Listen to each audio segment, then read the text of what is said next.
just like your mother, grandfather, or next door neighbor. These seniors are inspiring people with incredible stories to share, and they love to see you. The smiles you get back are priceless. Delivering with Meals on Wheels is easy, and you don't have to drive like me for it to be quick. You can volunteer your lunch break once a week or just once a month. With 1 in 6 seniors facing hunger and many more living in isolation, your lunch break can make a real difference. So, America, let's do lunch. Volunteer your lunch break at americaletsdolunch.org. This message brought to you by Meals on Wheels America and the Ad Council. Okay, Simon, what are you wearing right now? Nothing. That's right. And what do people normally wear? Clothes. Exactly. So now Mommy's going to teach you how to dress yourself. Clothes keep us warm, they look good, and if we go out without them, the neighbors will talk. So it's important to know how to get dressed. Here's how it's done. Underwear always comes first, name tag at the back, then pants, then shirt. Get the first button in the right hole or you have to start all over. If you're wearing a tie, it goes over, round, through, and pull tight. Tuck your shirt into your pants and zip up your fly. Socks going first, then shoes right on right, left on left. With shoelaces, just take the ends, cross them over, switch the loops. The rabbit goes down the hole, pull tight, and you're left with bunny ears. I love bunnies. Good to know. Now remember, spots don't go with stripes, socks don't go with sandals, and if you've tucked in your shirt, wear a belt. Got it? Why are your pants on your head? Most parenting is hard to do in just 2 minutes. But spending just 2 minutes twice a day making sure they brush their teeth is easier and could help save them from a lifetime of tooth pain. For fun 2-minute videos to watch while brushing, visit 2min2x.org. That's 2min2x.org. A message from the Partnership for Healthy Mouths, Healthy Lives, and the Ad Council. So you see, son, good manners are very, very important. Someday, many years from now, when you're a grown-up, you'll be a man. And when you are, you should be a gentleman. Do you want me to go through it one more time? Yes. Yes, please. Yes, please. Exactly. Always say please, thank you, you're welcome, and excuse me. Sit up straight, hold doors open for ladies. If a door's shut, then knock first. Don't burp, don't swear, don't speak with your mouth full, don't reach across people's plates, keep your elbows off the table. What table? And don't interrupt. While we're at it, don't stare, don't use foul language, don't call people names, but do remember people's names. Always share your toys, play nice, and cover your mouth when you cough or sneeze. On the bus, give up your seat to anyone who has trouble standing bottom line. Treat others the way you'd like to be treated. Got it? Got it. And stop picking your nose. Most parenting is hard to do in just 2 minutes. But spending just 2 minutes twice a day making sure they brush their teeth is easier and could help save them from a lifetime of tooth pain. For fun 2-minute videos to watch while brushing, visit 2min2x.org. That's 2min2x.org. A message from the Partnership for Healthy Mouths, Healthy Lives, and the Ad Council. Hey, there he is. How's it going? I'm having a stroke. Are you going to shake my hand or what? I'm having a stroke. Wow, you're not even moving your arm. I'm having a stroke. Are you okay? It's the Worldwide Sports Radio Network.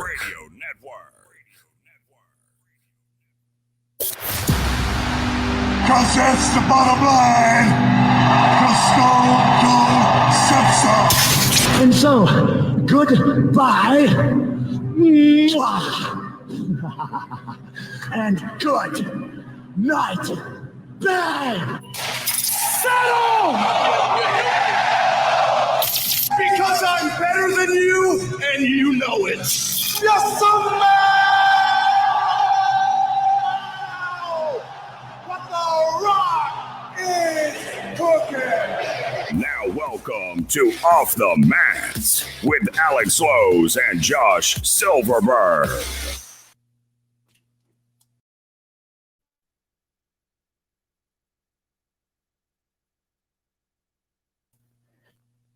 Good afternoon, everybody. Sorry about the technical difficulties going in. It is Saturday, and if you're a wrestling fan, you know what that means. This is the show for you. Welcome to a show where we talk all things wrestling and sports entertainment. Welcome to Off the Mat. I'm Alex Lowe's. With me up north is Lyle Gillen. How's it going, Lyle? It's going great over here, man. Excited to talk some wrestling. We're going to talk about some WWE going into it. I think that's a little bit different than what I've spoken about the last couple of weeks with you and Josh. So it's going to be a lot of fun talking about that. Definitely. We got a lot to cover on the WWE main roster. Should be a great discussion. But before stick with us here on the Worldwide Sports Radio Network for an awesome show. But before we get started, we have to get into our house cleaning, and that is telling fans where they can find us on social media and how they can tune into where they can access all of our shows. Because it's not just wrestling here on the Worldwide Sports Radio Network. We have a variety of shows you can listen to. We have Down to the Wire with Speedy and Errol Marks, Below the Mic, The Weekend Crunch with Errol Marks and Josh Silverberg, The Ryan Hickey Show, Weapons Hot, The Sports Hit List, and so much more. You can follow us on Twitter and Facebook at Off the Mat WWSRN. Follow me and Lyle on our personal Twitters at Show Slows and Lyle OTM. Also, download the WWSRN app. It is absolutely free, and you can get access to all of our blogs, our show bios, articles.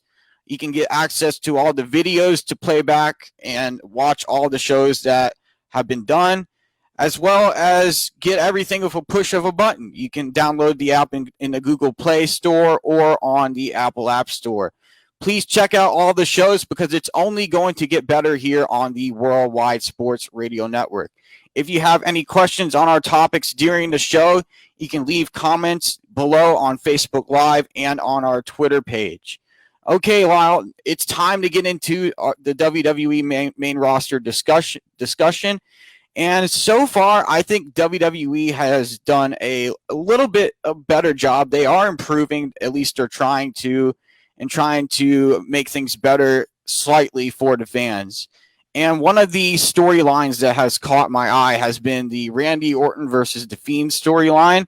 And I like how every week that WWE is including some type of segment featuring Randy Orton and Alexa Bliss, because it adds new type of ways that WWE can present these talented stars.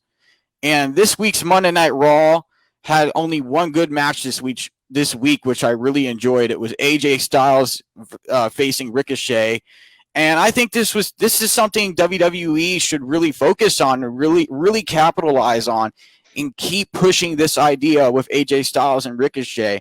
And the only one thing that WWE needs to change to me is keeping the interest of the fans and making sure that all the fans enjoy matches like this, these type of matchups that are going to keep people's eye on the TV and really keep fans focused into the program. I personally think that everything going on with the main roster is absolutely horrible. You mentioned the Randy Orton Fiend storyline. Now, a few weeks ago, they did the Randy Orton burning Alexa Bliss alive segment. And they then cut that off and left it on a cliffhanger. And then next Monday, they started and didn't even mention it. Like, did you kill this person and not say anything? It's just really weird. Everything going on with the main roster, it's Vince, and it's just his mind, and everything about how the main roster works is just bizarre. I think the entire company, main roster wise, not NXT, is very, very, very weird. I agree. I feel like WWE, they need to not just leave a whole space open like that on the segments and storylines. They need to keep momentum going with their storylines and keep people interested. And that's not a good way to do it. No, it's not. They're not what they used to be when it came to storytelling. I don't know if it's the PG. I don't know if it's because they're a publicly traded company, but they don't do as much. It's a very, very child-oriented show now. And that is what drives away the hardcore fan base, because you had so many people growing up with WWE being the only product after WCW went down. And they saw SmackDown in the Ruthless Aggression era being phenomenal to watch. Monday Night Raw was 10 times better than it is now. And now it's just not what it is when you compare what it always was. Now you have these people who are adults and they're going to New Japan, they're going to AEW, and they're watching NXT. But it shows when Raw, when 5-6 years ago they were getting over 3 million viewers, now they're getting 1.86 million. Yeah. How is that happening? I don't know. It's just I feel like it's just bizarre. Like there's not enough that WWE is doing. There's a lot of things that are in trending down, especially with Monday Night Raw. And that's not what's going to help keep that company being attractable to the older audience. Now, WWE, they want to attract the younger kids too, make them a long-term fan. That's what I always believe their plan is. But what are you going to do when that 12-year-old becomes a 16-year-old? They're not going to want to watch some of this stuff that's going on the main roster. They're not going to want that. No. They're going to go want to watch more of an adult-rated product. Exactly. They're going to go to AEW or New Japan. They're going to go to the better adult-rated product. So, what exactly is it that you enjoy from the Randy Orton Fiend storyline? Well, I like how they went with how they had his face fried. Like they're going that angle where they're saying his So face, he's going to be Two-Face, pretty much. Yeah. I like what they're doing there because it makes Randy Orton more dark. It makes him more sinister. And I like that WWE is at least focusing on edgier and darker content. Now, a few weeks ago, or it might have been longer, I'm not very good with remembering short-term timelines, USA Network told WWE they want to have an edgier product. And then the next week they killed Alexa Bliss. And then didn't say anything going into the next week. And then now they're burning alive Randy Orton. Is that what Vince thinks is edgier? Let's take fire and kill our wrestlers. I just don't understand what is going on. I don't think that's an edgier product just because you're potentially burning people. I think Vince is just out of touch. And they need to build a superstar that makes you want to tune in and watch. They don't have that. No, That's not the Fiend. Nobody on Monday Night Raw, nobody on SmackDown makes me excited to watch the product. And everyone on that roster, except for AJ Styles, makes me want to take a fork and stab myself in the eye. That is how horrible it is to watch this product. It is terrible. I agree with you on that part. It's nothing compared to how it was in 2012, 2013, 2014, and 2015. Well, 2012, that was around the time where CM Punk was the hottest thing back then. And they don't have anyone that's great. No, they don't have anybody who has great mic skills. They don't have anybody that can really keep the crowd's attention like CM Punk did. They don't have anybody like that. And it's sad. They need to find some type of talent that can bring that kind of toughness back to WWE. Now they're trying to do what they did with CM Punk with Roman Reigns on Friday nights. And I think that SmackDown is trending better than Raw, but I think it's still horrible. Yeah, WWE the main roster is still horrible, but you kind of have to give them credit with SmackDown and what they're doing with Roman Reigns. I like where they're going there. And the only problem I have with WWE is how they treat their call-ups to the main roster. When a star is called up and gets a chance to compete, most of the time they lose, and then they're not seen on TV for a while after that. And I believe WWE needs to give call-ups a better chance to show what they're capable of and what they can do in the ring. And recently I heard WWE wants to call up Rhea Ripley to the main roster. But the thing is, with me, I'm afraid she won't be pushed properly. And if she is called up, she has to go to SmackDown and not Raw. And I say that because look what happened to Keith Lee when they called him up to Raw. Look what they did to him. Yeah, that was really bad. But I remember hearing that they had to change a bunch of wrestler theme songs because of CFO money not being contract with them. And I think he was making them not use his songs anymore. But I think it's not good for some of these guys to go up there. You have Rhea Ripley, who at one point in NXT was the hottest female wrestler. She was over as can be. Her losing to Charlotte was the worst thing that could happen to her. She even said she went into a depression. She lost all confidence. It's just not good to do that. No. They don't do a good job with their wrestlers when they call them up. They do a terrible job. Yeah, Who from NXT that was over that they have called up has made a major impact on the main roster? 0. Well, I'll give Steen or Owens a Kevin credit. Owens has, yeah. Kevin Owens has Yes. made a big impact. But Him.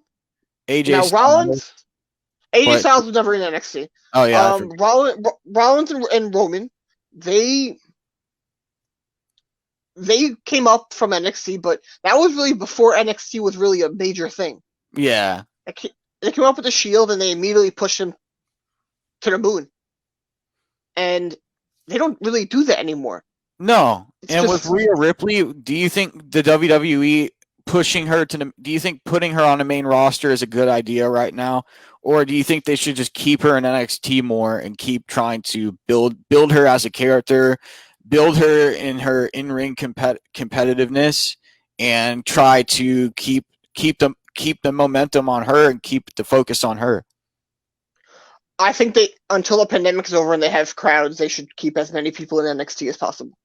Because they're going to go up, have a fake crowd reaction, and then just do nothing. Because that entire company is all just robots, and they don't know how to react without a crowd. You watch Impact, you watch, just Impact right now, because New Japan, AEW had the crowd. Impact has no crowd. Their wrestlers they're doing great. I love Impact. I started getting into it when Kenny got on there. I think they're doing a phenomenal job with no crowd. They're not forcing a fake crowd reaction every time out there. Yeah, I don't like WWE's doing that, and that's why they need to bring crowds back soon. They have to at some point, because if you saw the segment between Goldberg and Drew McIntyre on Raw at Legends Night, that crowd, there was the crowd reaction for that was just no, it was bad. Like when I was watching NXT this weekend, I don't watch it live. I watch it on the network after it comes out. They had Toni Storm and Mercedes Martinez, and they had a fake booing come over on the show when they got announced. If there were fans there, they were not booing Toni Storm and Mercedes Martinez. No. Ever. No. It's just, it comes off as WWE forcing who you should root for and who you should choose. What they want you to do. Yeah. Exactly. And that has always been something that they criticized Vince for. When Rusev was over with Rusev Day, they tried to bury Rusev Day and tried to bury him to stop that. Same thing with Zack Ryder. If they don't make you a face, you can't root for them. They don't do something to make you over, you can't root for them. That's how it's always been. They don't take something and run with it if it's generic. The only time I really remember them doing that is Daniel Bryan. It's just a really weird company. Yeah, I don't get it. I don't get it either. And as I was saying before, with Goldberg and the Drew McIntyre segment on Raw at Legends Night, you saw them do the crowd reaction with that, the fake crowd reaction with that. That really lost.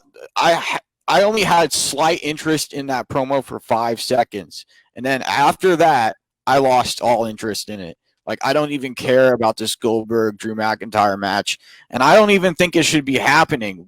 I don't even think it should be a main event at WrestleMania, because the one thing I want to see at WrestleMania is Roman Reigns versus The Rock. That would be a great way for The Rock to pass the torch on to Roman Reigns and then have The Rock go out on his back. That would be a great way to end it. Great way to end his legacy, his run with WWE. So what do you think of Drew as a champion? I think Drew's a great champion. I think he's very competitive. I think he shows a lot of toughness and grit in the ring. He's quick. He's agile. He's improved from a couple years ago where there was just no interest in him. Back a couple years ago, like 2009, 2010, 2011, those years. He didn't really catch on to me as a fan, but now seeing where Drew McIntyre is now, he's way better than he was back then. And I believe that this match, it should be somebody else. I don't know why they're putting Goldberg into the mix. I like Goldberg. I respect Goldberg for what he's done in WCW and all that, and his early run in 2003 with WWE. But I really just have no interest in this type of matchup. I personally think Drew is not horrible. I'm going to over exaggerate with that one. I'm not the biggest fan of him. I think he's good in the ring, but I can't stand him with the microphone. And with no crowd, you need someone who's good with the mic, who can talk, who can connect with the fans. I think he's very, very monotone. I don't think he's the guy right now. He could be later on, but I think he needs someone to talk for him right now with no crowd. It's just and that's part of the thing. You have him as a champion, and the ratings are just going down and down and down. I don't believe in coincidences, and I think that's a major coincidence or not a coincidence that they are that it's because while he's happening as champion, he should definitely have a manager. I feel have someone there to talk. When a crowd comes back, you probably don't even need to have him really talk. He can just come out there, get the reaction, and just get over. It's just not. I don't think he's doing a good job of leading that show right now. And you know who I think would be a great manager for him is the guy on NXT who's managing. I forget his name, but his last name is Bivens or something like that. I forget his first name. Malcolm Bivens. Malcolm Bivens would be the right fit for Drew McIntyre. I'd agree with that. He needs. I can see that. Yeah. I think that would work good. I think Drew McIntyre needs a mouthpiece. He needs somebody that's going to put him out there and make him look good. And I think Malcolm Bivens can do that. Like, look what he's doing with the current guy he's working with. He's making this guy a huge, huge star already. He's won already 2 matches in NXT since his debut, and I can't wait to see what direction they go with him. It's amazing to see the work that NXT is doing with Malcolm Bivens in a manager role.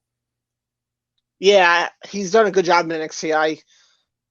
He definitely has caught my eye, and I think he would definitely do a good job with Drew. I agree with that. But I think that you look at SmackDown, and they're trying to push Roman as top guy. He couldn't get over with the mic on his own. No. He couldn't get over with that old gimmick. No. So now you compare him to what he's doing with Paul Heyman, a guy who's one of the best with the mic of this generation. And he's 10 times better now. Yeah, I still don't think Roman Reigns is there in the ring. I don't. I will never think he's there in the ring. But because of Paul Heyman, he's doing a much, much, much better job. And I think they need to try that formula with Drew, give him a manager, and let him get over more. Because I think he's monotone, and I think he's boring to watch. Yeah, I definitely think Drew McIntyre needs a manager, and what better way to throw in Malcolm Bivens with him, he's done such a fantastic job in a manager role. And Malcolm Bivens, I forget who he's managing right now at the currently, but we'll get to that later during the show because I want to fill in and talk about that more a little bit. But we have the Royal Rumble coming up really soon, like I think in the next 2 weeks, January 31st, the Royal Rumble is taking place at Tropicana Field in Tampa, Florida. And who are your top 5 picks to win the Royal Rumble this year, Lyle? Who do you have to? Top 5? Ooh, I don't know, but my top pick, I'm going to 100% Shinsuke Nakamura. I think that's where they're going on SmackDown, is to push him versus Roman. And I think that Nakamura, while he's over again, that would be a great pick to have him win the Rumble. And he's probably not going to beat Roman, but I think it would be a great, great thing for him at this point in his career. I agree. He won the 2018 Royal Rumble. Who's saying he can't do it again? I believe Nakamura could definitely knock off a win in the Royal Rumble. But my picks are number 1, AJ Styles. Number 2 is Randy Orton. Number 3, Jeff Hardy. Number 4, Bobby Lashley. And number 5, Sheamus. Sheamus has not won a Royal Rumble in so long. I would like to see him at least try to get close to that point in the Royal Rumble. And if anything, I'd like to see the last 3 people in the Royal Rumble, the last 3 people standing, AJ Styles, Jeff Hardy, and Nakamura. Those would be the last 3 for me to be standing in the ring and really just going at it, trying to eliminate the last entrant or whoever came out in that order. And I think the Royal Rumble is going to be very, very interesting this year. But the only thing to me that kind of ruins it for me is no surprise entrance. Do you think there would be surprise entrance, Lyle, or do you think they're just going to go the regular route?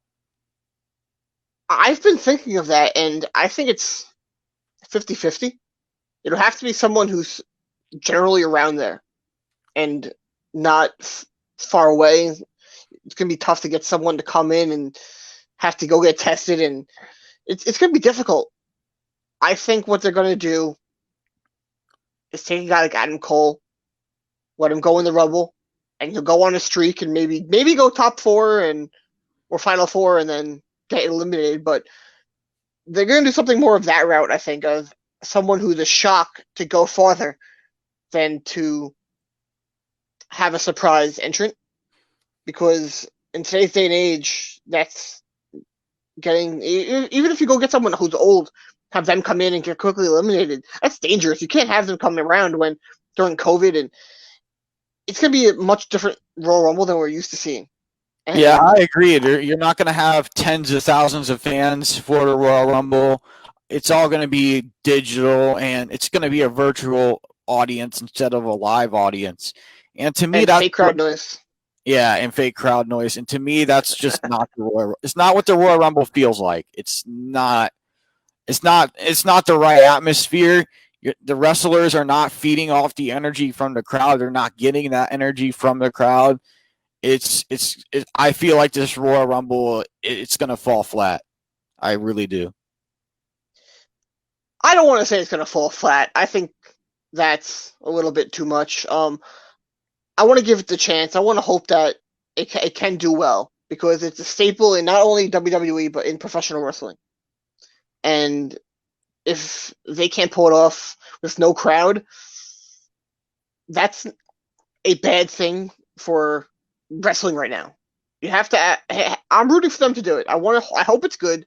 I'm of course going to watch it, and I think it could be better than you think, but it'll be difficult for them. I think they can. They just can't have what they did last year, which I didn't like last year when they just had Brock Lesnar being the only man in the ring for the first half, and it was just boring to watch. I think that they're going to have to make it exciting the entire time through. I think they will. And I think they can with no crowd. If they could, they made WrestleMania pretty solid last year with no crowd. I think they could definitely make the Rumble pretty solid. Yeah, we'll have to wait and see. But now it's time to get into our NXT, the Dusty Rhodes Tag Team Classic. The first match was Kushida and Leon Ruff taking on Johnny Gargano and Austin Theory. And Kushida and Leon Ruff, they really surprised me in this match. Great start to the match from Kushida, who went to work on Austin Theory. And then we're starting to see more and more of Austin Theory and what he can do in the squared circle and what he's capable of. And I like that he's getting more physical and that he's getting more tough on his competitors and who he comes in face-to-face in the ring with. And we are starting to really Leon Ruff, man, he really impressed me with this match. He showed all the will, determination to get the job done and win, and he won for his team. He picked off the victory for his team, and him and Kushida, I think they work very well together, and I think they're going to get far. I think they're going to get to the semi-round, at least to the semi-round. I don't think they'll win, but they'll get close to winning. And what are your thoughts on this young superstar, Lyle? What do you see? Where do you see Leon Ruff? Do you see him becoming a main eventer? Absolutely not. I think he's going to be far away from that. I think he'll maybe go on a little bit of a run for a little bit, and then he'll go back down to like 205 Live.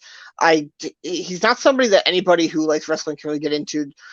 I thought it was terrible putting him on as the North American champion. Johnny Gargano is a superstar. He's a guy who's a main event caliber wrestler, and you're gonna have him lose to that guy? They did it as a joke. That should tell you what they think of Leon Ruff. I thought that was terrible. Regarding the Dusty Rhodes Classic, it was a weird night this week. You had Johnny and Austin Theory, they lost.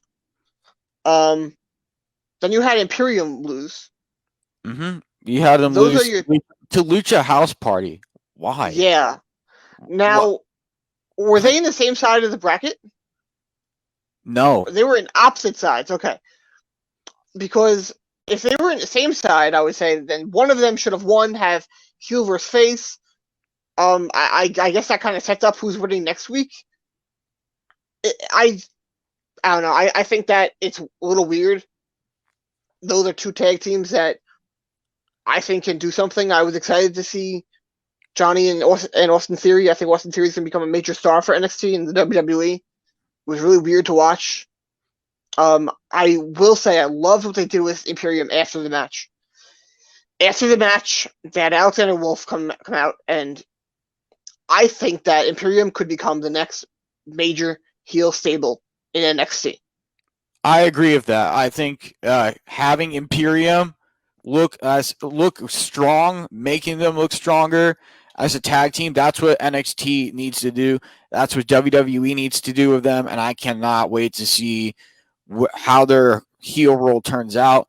But I will have to disagree with you on the Kushida and Leon Ruff match. I thought it was fantastic. The back and forth, the way things were going in that matchup, how Leon Ruff was just sacrificing his body to make sure that him and his team advanced. It was a good match, but I really think that Austin Theory, he's fantastic, but he didn't get the job done in that match for his team, and I really think it should have been them to. It should have been that team to win. It should have been Gargano and Austin Theory to win. They should be advancing into the next round, not this team, because even though I like Kushida and I like Leon Ruff as a competitor, it just doesn't make sense to have them going forward in the Dusty Rhodes Tag Team Classic. Yeah, it was a little bizarre. I think you go. Having Lucha House Party, like you're taking a tag team from the main roster and throwing them in a mix. That really just does not make sense to me. I feel like it should have been an NXT tag team instead of somebody from the main roster competing. And like Lucha House Party, they're good at aerial displays and stuff in their matches. They're good at making perfect execution. But this team, the way they're good performers. The way they performed was great. I just think it should have been a different team to compete against Imperium. And I feel like WWE is not finding the right pair to go against Imperium. You see that we saw in the past couple months or so that they put them up against Breezango, and that I didn't like that, but I liked how they put them against Ashanti Diadonis and Isaiah Swerve Scott, and then I forget the other guy's name. He's from Evolve, I know that.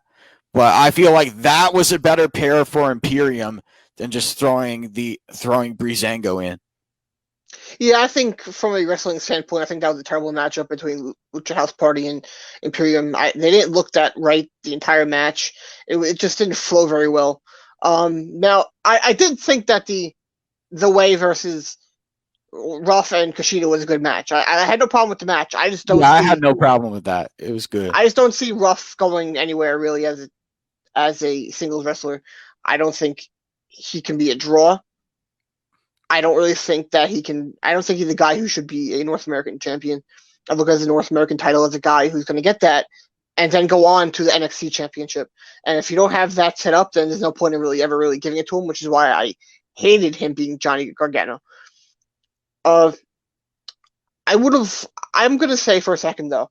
Now I'm gonna disagree because you said you had Lucha House. You think Lucha House Party winning and doing anything is a bad idea, but if you think about it, the main roster is booked to be better than NXT because NXT is just developmental. Now, if you take Lucha House Party, which is on the main roster, and you go to NXT, they should, because they were on the main roster, they should be able to win a little bit. Because they're coming from that level that WWE wants you to perceive as better. So they should be able to. So I understand WWE thinking of that. They have been around for a while.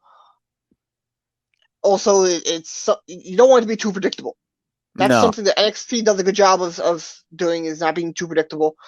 The main roster is terrible at that, and fans complain about it. So I don't think it's terrible that Lucha House Party won. I would have preferred Imperium to win.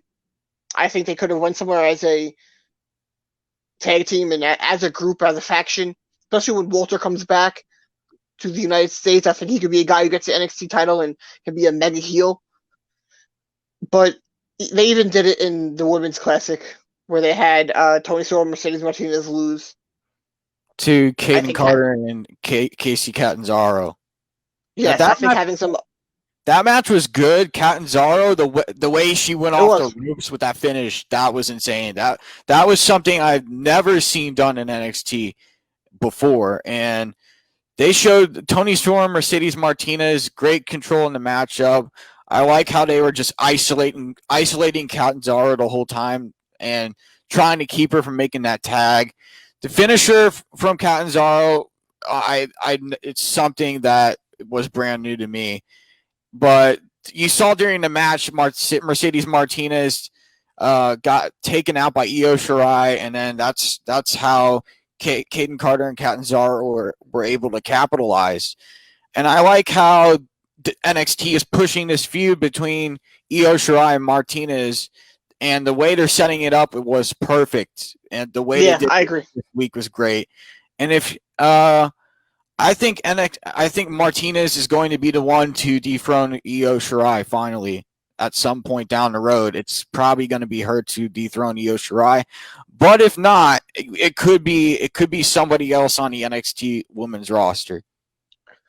I'm going to say not right now. Mercedes Martinez shouldn't get the women's title in NXT. It needs to be built up a little more. I agree. I'm a big fan of Shotzi Blackheart. I think she should be I'm a huge Shotzi Blackheart fan. Like seen what she's done in Evolve, and it's just amazing. Her mic work is great. Her in-ring skill is great. She has an amazing entrance with the tank, the TCB tank. I love how they add that into the mix for her matches. And Shotzi Blackheart, she is one of the favorites on NXT for sure. You see the crowd reaction in NXT from the fans that are there on the behind the glass. Those crowds are not actually. Oh, you're talking about I thought you meant the Thunderdome crowd. No, not Thunderdome. No. I'm talking about the people below that. Yeah, you see the reaction from the people below that, and it's amazing to see that those fans connect with her. And I think that's what is keeping Shotzi Blackheart's momentum. I feel like that's her main focus. Is she's trying to build energy with the crowd. She's trying to keep everything looking good for her going into the next NXT pay-per-view. And not sure when that's going to be. Hopefully down the road soon. Because I was going to say that the Thunderdome crowd that WWE is in the on NXT, those are actually taped. I know those Raw are and taped, SmackDown. People below that. Yeah. Yeah. Are those actually fans now? I know for a while. Those are fans, but for a while NXT weren't allowing fans in. But they're strictly enforcing the COVID-19 thing. So whoever's family with the wrestlers or friends with the wrestlers can go in, but whoever's not, they can't go in, because they're not going to allow some random fan in. I feel Okay, like that makes I sense. feel like those are friends and family members that are just watching it. So that makes sense. That would make sense why Shotzi Blackheart is getting the proper build with the fans there and the proper push. And I cannot wait to see her go up against Io Shirai. I'd love to see her go up against Io Shirai for the NXT Women's Championship. They've teased it a little bit, and hopefully we get to that next stage in her career. Yeah, I'd love to see that. I've been a fan of her for a while. I've been waiting for the right opportunity to buy from her Pro Wrestling Tees store. So I don't want to give the money to WWE. If I buy from Pro Wrestling Tees, I believe it goes to her, and I would prefer to do that. So,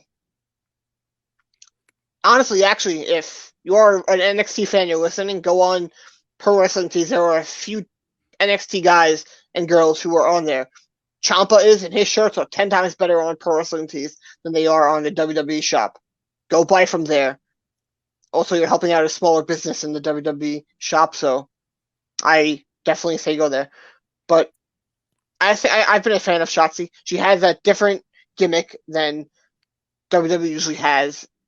Like, she has an indie gimmick, and I don't like using that term because I think it's used in a negative way from the WWE fan base, but on NXT and in a pandemic, that's a great way to really connect with the fans. She comes out in the tank. I think that's great. It looks awesome. I have to say the Capitol Wrestling Center looks really cool on TV. What they did with Bronson Reed when he came out this week, how they had that screen in the background, I thought that looked really cool. Damian Priest's entrance looks really cool in there. I do want to give them credit for that. I think they've done a good job.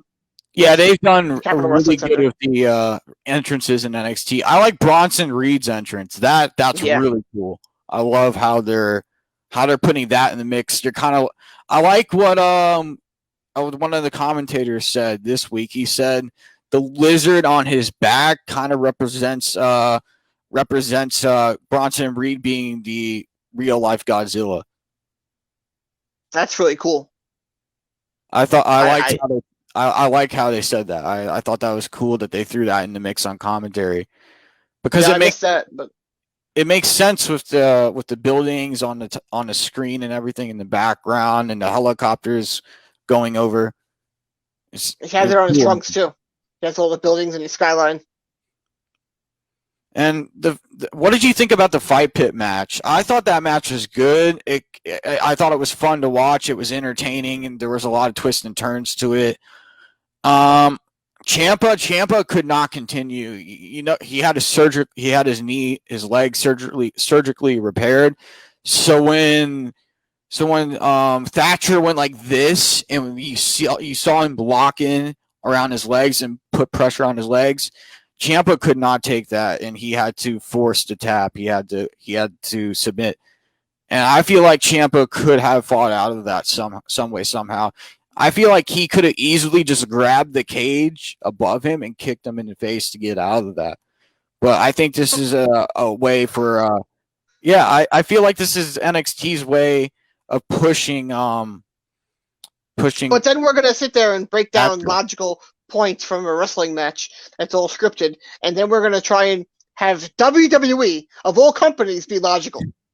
Come on, Alex. You don't expect logic from WWE. You can't. No.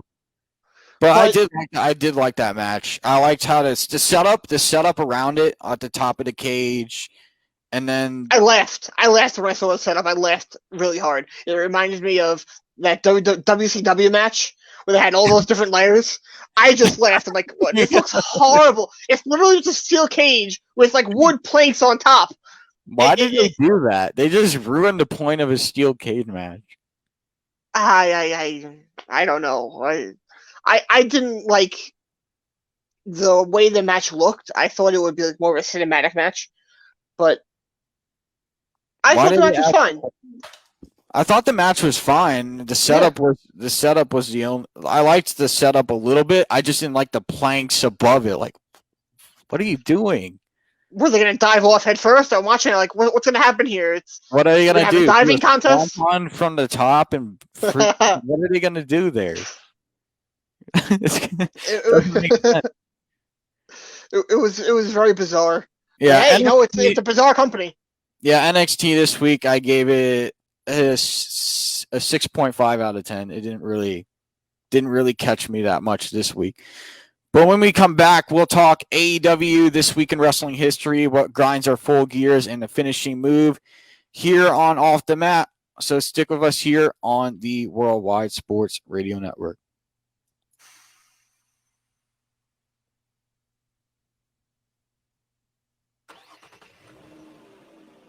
Of course my kid's in the right.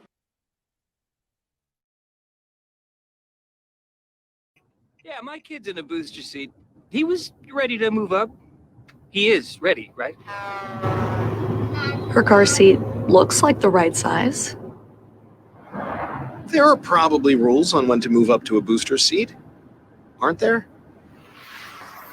Rear facing, forward facing. I think I have it right. Car crashes are a leading killer of children 1 to 13. Are your children in the right car seat for their age and size? Don't think you know you know. Go to safercar.gov/the right seat. I know my child's in the right car seat, or else I wouldn't get in the driver's seat.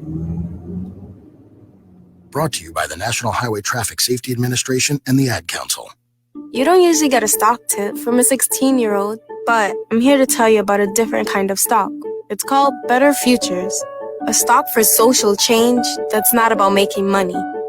Instead, you invest to help students like me go to college.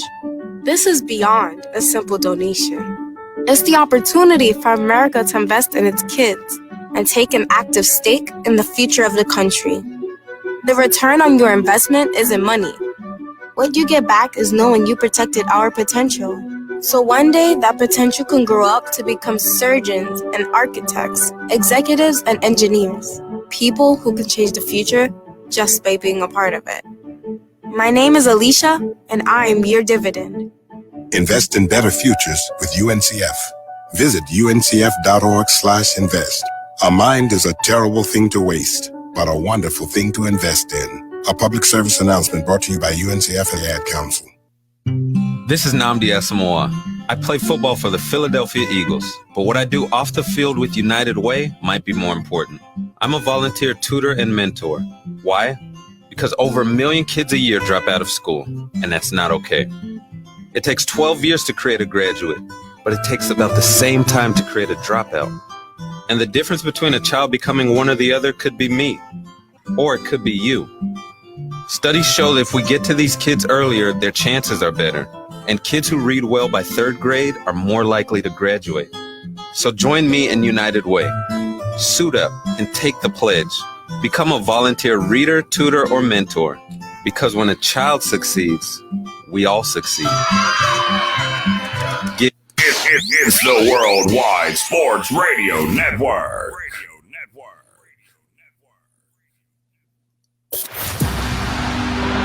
Everybody's got a prize. Rest in peace. Welcome back to Off the Mat with Alex Lowe's and Josh Silverberg.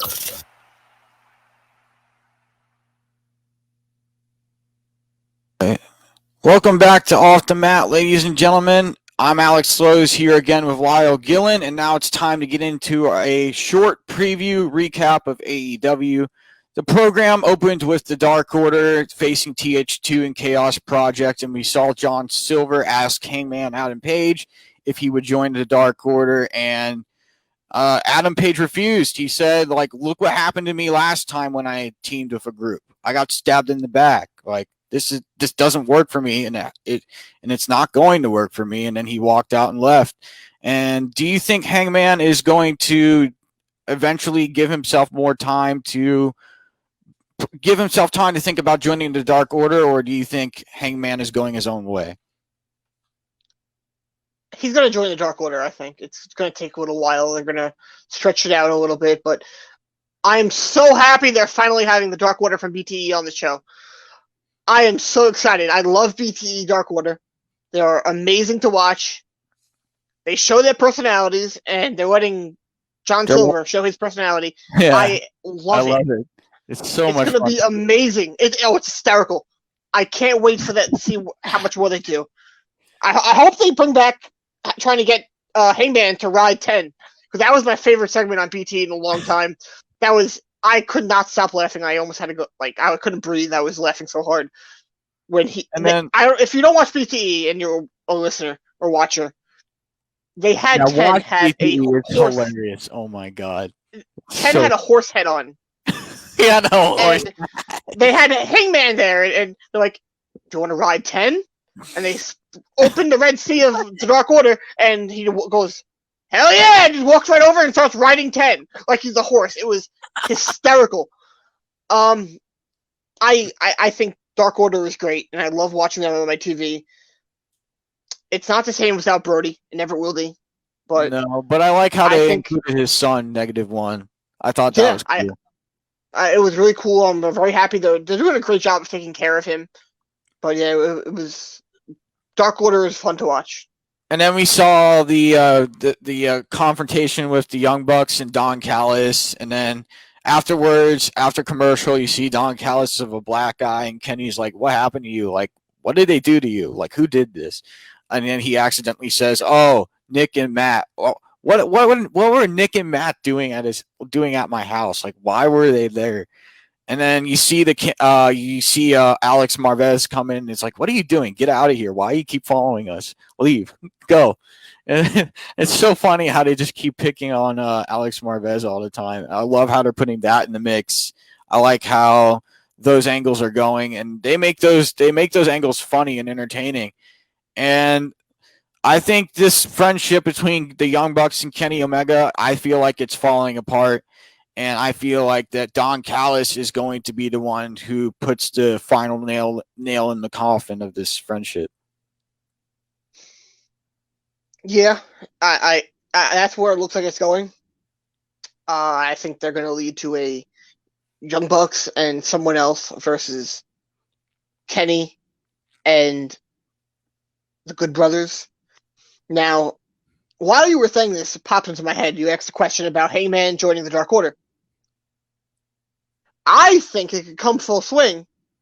He could end up teaming with the Young Bucks, and then he faces Kenny and the Good Brothers. I think it could end up going into that direction, because I think that the end goal is Kenny versus Heyman. To get Heyman over as a face and as a main eventer. He's their guy. He's their future. Yeah, he definitely is.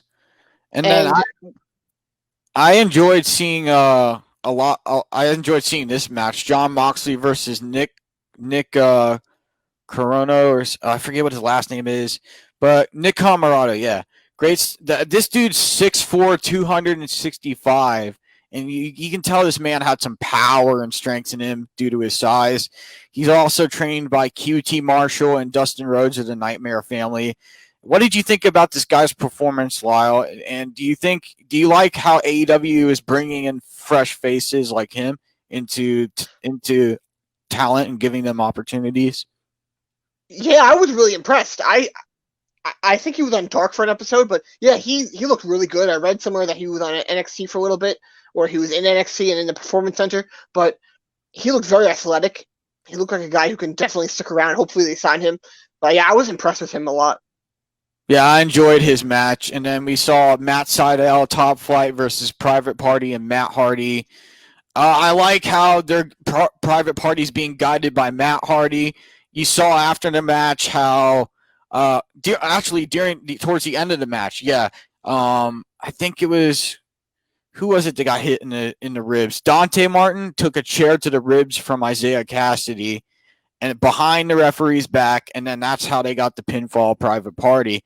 And then you saw Private Party get in the face of Dante Martin's brother and Matt Sydal, and it just broke down from there. And we saw Matt Hardy took them out with 3 Twisted Fates, and I like how Matt Hardy is guiding guiding Private Party, and I love how they're slowly turning into heels on AEW Dynamite.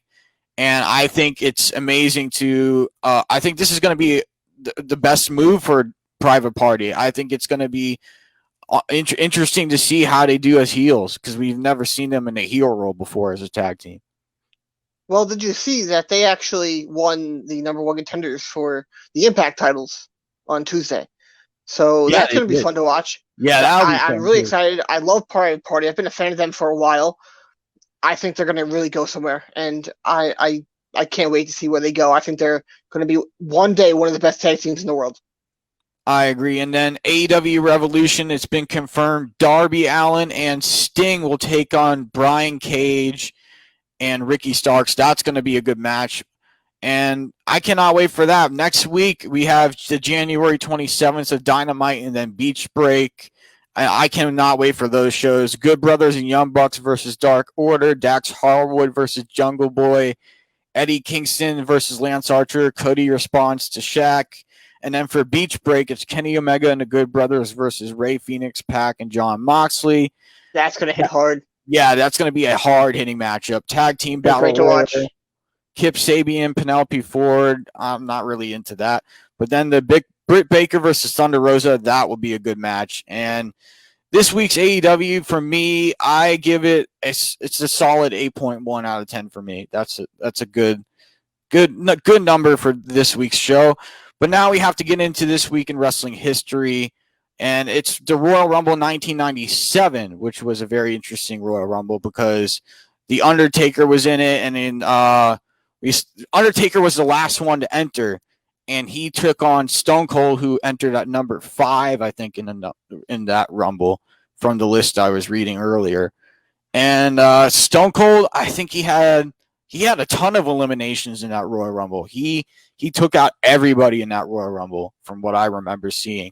And I've seen this Royal Rumble on the WWE Network too, like the past Attitude Era, which I wish I could have been a part of, man, growing up. I missed it. I missed it by a couple years. I just wish I could have been a part of it because that was the best era for the WWE, in my opinion. And I think I wish it would have been cool to go to an Attitude Era show. I can't imagine what that would have been like. So some 7-year-old can give you the finger? That's what it was like.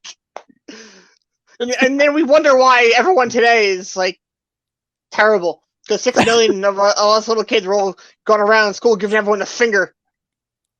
And then I do want to get into this. You know what really grinds my full gears about the WWE? Not giving Shinsuke Nakamura a proper push on the main roster. They're slowly getting into it, but earlier on, they just weren't doing anything with him. They weren't doing anything. And they took away his old theme song. Now they brought it back, which I like. Now they need to stick with that. They need to make Nakamura look good going into WrestleMania. So I don't know if you saw that they signed Priscilla Kelly, Elena Black, and one more person. But I think that this symbolizes WWE in a nutshell. The names of Priscilla Kelly is Gigi Dolan. That's a terrible name. That is the most random thing in the world. Priscilla Kelly, there's no reason she couldn't keep that name. That's a great name for a wrestler. And for I don't know, but actually a fun fact. If you take away the last name and put Darby Allin's last name is Gigi Allen. So that's maybe that's why, but I don't know. I think it's a terrible name. Elena Black is Cora Jade. That's a little better, but I think it's a terrible name. Yeah. And then you have Lacey Ryan, who's Zoe Stark. I'm sorry, but I think that majority of these names sound like they were put into a randomizer and pulled out. That's what it sounds like. It's just terrible. It's like, when you sign up for Xbox and you can hit the randomizer button and it's like, it's the stupidest thing you ever seen in your life. That's what this sounds like. WWE, it's like when they signed Stone Cold Steve Austin and named him the Ringmaster. It's really bad. The only thing that did make sense was Stunning Steve Austin. Yeah, WWE, they're so focused on making wrestlers that come in their own name so they can trademark it and own them, that they ruin actual good wrestlers who already have momentum. Mm-hmm. This is why it's a benefit to go to AEW, in my opinion. It's not a fact. Because if you have momentum, you get to keep it and still go wrestle there. Yeah, this is why I feel like what's his name? I saw him at a New Japan show compete. Alex Zane. He signed with WWE. Yes. I feel like he should have went to AEW. That's just the way I see it there. I like Alex Zane. I think he's a great competitor. I feel like he's going to do well in WWE, but I don't think they're going to give him the proper push, the proper momentum into it. I feel like he's going to get screwed over there, just the way I see it. Who doesn't get screwed over with signing with WWE? I know, but I just want to see him. I want to see him do well because he's done so well in New Japan, you know.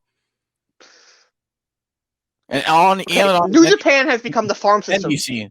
He's been on for WWE. GCW, which is the one here in Florida. I forget what it's called. There's a GCW in Florida, and there's another one somewhere else. I can't remember where that is.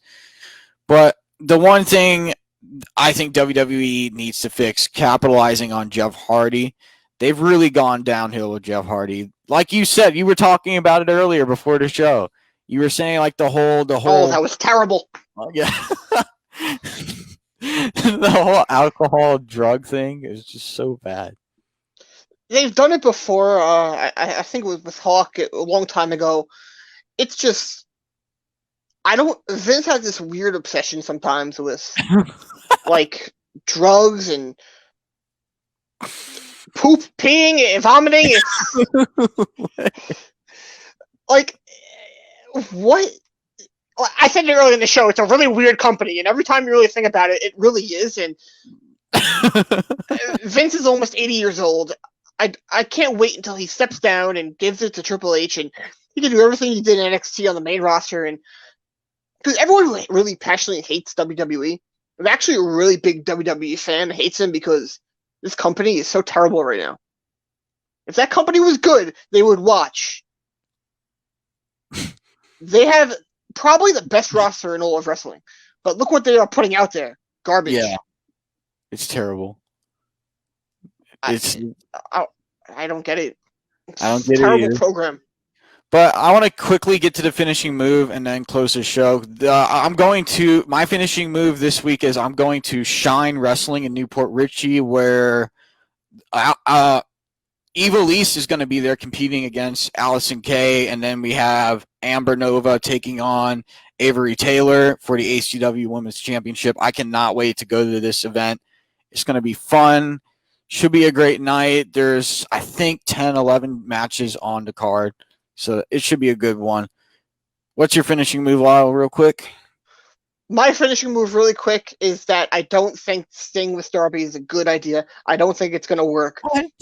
I'm not a big fan of it, but for one reason. Not when he's wrestling. When he's wrestling, I think it's fine.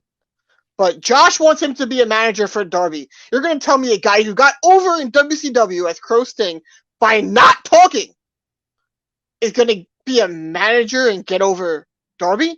I think it's a terrible, terrible thing. I think that if he ended up doing his no face paint Sting that he would do sometimes in TNA when he just had the facial hair and the glasses, just do that. That would be a much better way as a manager. But as Crow Sting, a guy who got over by not talking, you're going to tell me that he's going to be able to get somebody over? I can't believe that. I'm sorry. I don't think that's a good way to go about getting Darby a manager. Unfortunately, we're out of time. That's going to do it for this episode of Off the Mat. Please be sure to follow the Worldwide Sports Radio Network on Facebook and Twitter at WWSRN_radio. And also don't forget to download the WWSRN app to get access to our shows, blogs, videos, because again, it's not just wrestling on the Worldwide Sports Radio Network. It's a variety of shows available to you with a push of a button, and you should check us out because we're only going to get better here on the Worldwide Sports Radio Network. Thank you, Lyle, for joining the show again. No problem. And stay tuned for updates and more information on when Josh will be back. And we hope you have a safe and pleasant weekend. This is Off the Mat on the Worldwide Sports Radio Network. Have a good day, everyone.